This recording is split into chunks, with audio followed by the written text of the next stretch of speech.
You walk into a room with a clear purpose, something important you need to grab, and by the time you reach the center of that room, it is gone. Not the object, the reason.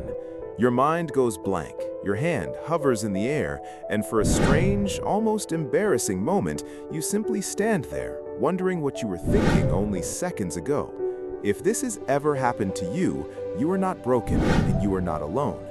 This single, universal experience holds the key to one of the most fascinating mysteries in human psychology, the question of why our brains, despite being capable of extraordinary feats of memory, so often fail us when it matters most. To understand forgetting, you first have to abandon a comforting myth most people grow up believing, the idea that memory works like a filing cabinet, storing every experience neatly until you need to retrieve it. The truth is far stranger and far more revealing about what kind of creature you actually are. Memory is not a recording device, it is a reconstruction system.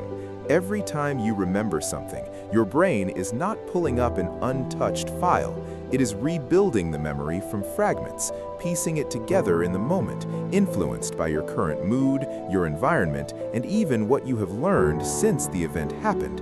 This means that forgetting is not always a failure of storage. Often it is a failure of reconstruction, and that distinction changes everything about how we should think about our own minds. Consider the strange phenomenon known as the doorway effect, a discovery that surprised even the researchers who first identified it. Scientists found that simply walking through a doorway can cause people to forget what they were just thinking about, even if nothing else in the environment changed. The doorway itself acts as what psychologists call an event boundary, a mental signal that tells your brain to close one chapter and open another.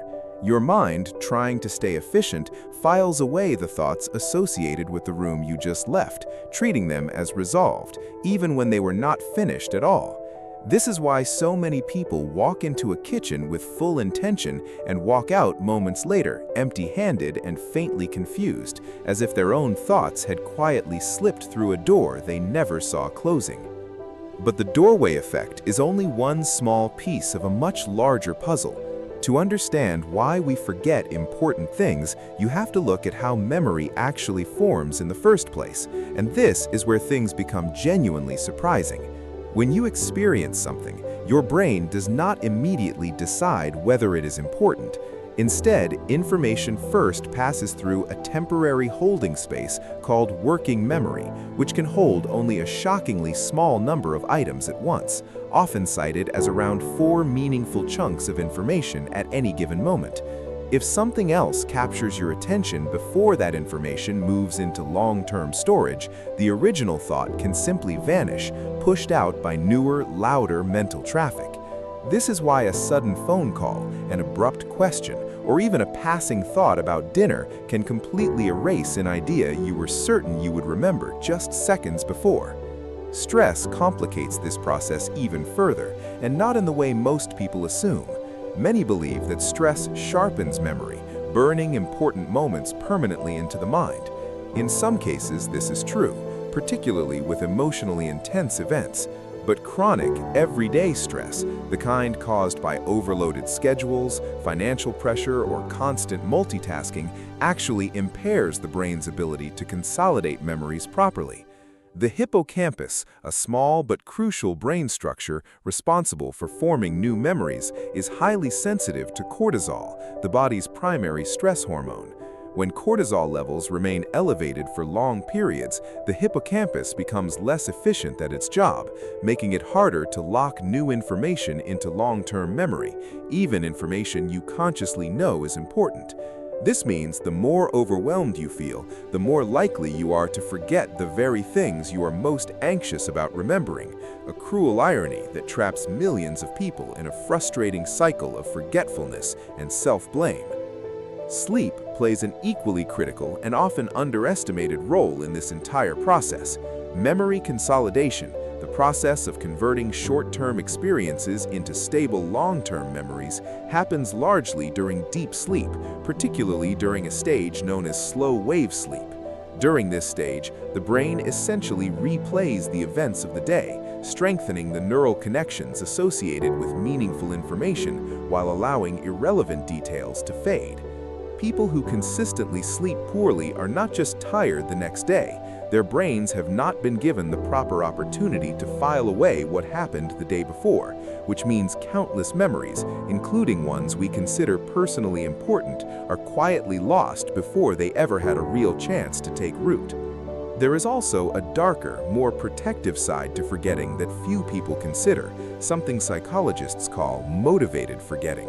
Sometimes the brain deliberately suppresses memories, not because they are unimportant, but because they are painful. This is not the same as repression in the dramatic, mythologized sense often portrayed in films.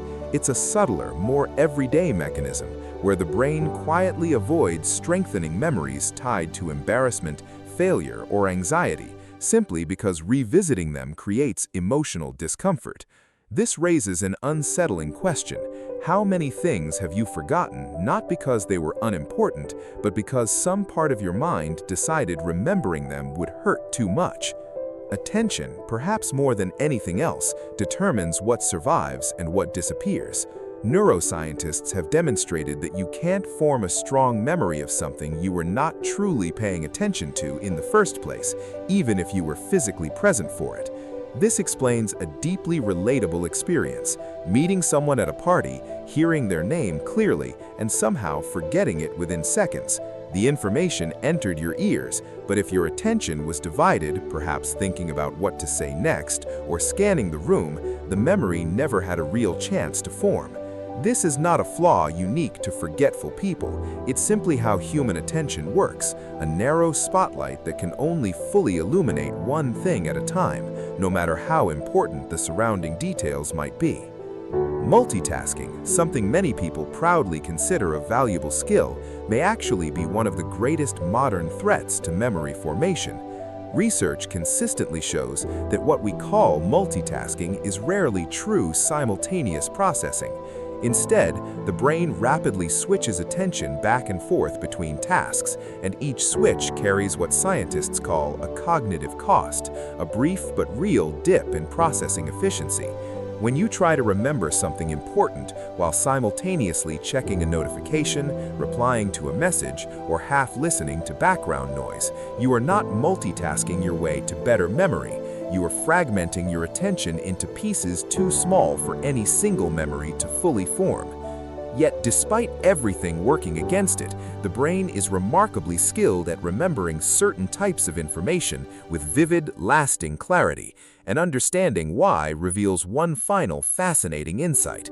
Emotionally charged events, particularly those involving surprise, fear, or deep personal significance, trigger the release of adrenaline and other stress hormones that enhance memory consolidation rather than disrupt it. This is why people can often recall in startling detail exactly where they were standing during a major personal or global event, while being completely unable to remember what they had for lunch 3 days ago. Emotion acts like a highlighter, marking certain memories as worth preserving, while leaving the rest in a kind of mental shadow. So why do we forget important things? The unsettling and oddly comforting answer is that forgetting is not a malfunction, it's a feature, a deliberate, evolved mechanism designed to protect your mind from being overwhelmed by an impossible flood of information. Your brain was never built to remember everything. It was built to remember what matters most for survival, connection, and emotional safety. And everything else, even things you consciously believe are important, becomes expendable the moment your attention, stress, or sleep falls short. Perhaps the real question is not why we forget, but what our forgetting quietly reveals about what our minds, beneath all conscious intention, have already decided matters most.